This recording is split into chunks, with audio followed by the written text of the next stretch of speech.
Welcome to ESPN On Demand's 2012 Major League Baseball Division Preview as we look at the National League East. Steve Berthiaume, Chris Singleton along the way. Last year, the NL East had a very dramatic finish at Chris as the Braves plummeted, much like the Red Sox did in the AL East. They lose that wild card spot on the season's final day.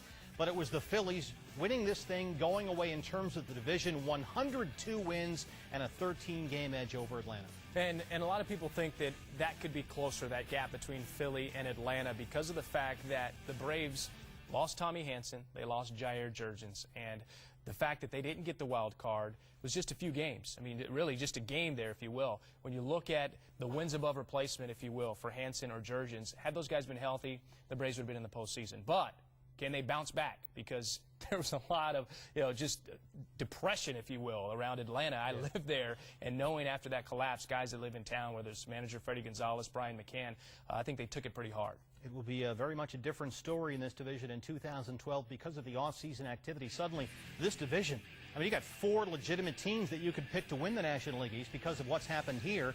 Like at the winter meetings, the Miami Marlins, they are now the Miami Marlins. They bring in Ozzie Guillen to take over from the White Sox. They sign Jose Reyes at shortstop.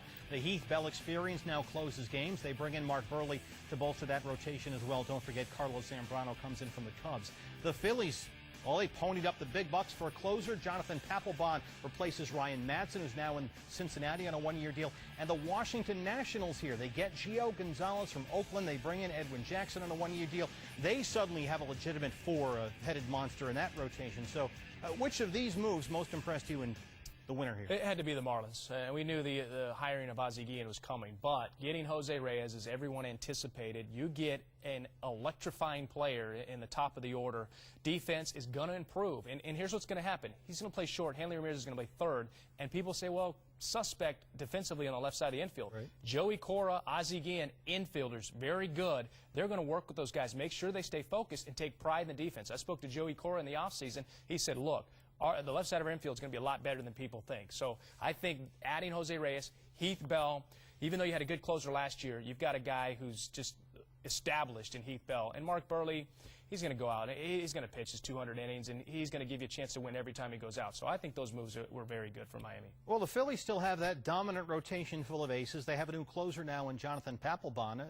As we look ahead to predictions now, 2012 NL East, is it still the Phillies? It's still the Phillies because of the fact that the starting pitching is so strong. And you take that starting rotation over the Miami Marlins starting rotation. When you're talking about Roy Halladay, Cliff Lee, Cole Hamels, Vance Worley in that rotation possibly, or Joe Blanton being healthy. Miami, it's hinging on Josh Johnson. And out of 3 out of the last 5 years, he's into the season on the disabled list, so you can't really count that he's going to be there to the end. And if you don't have Josh Johnson...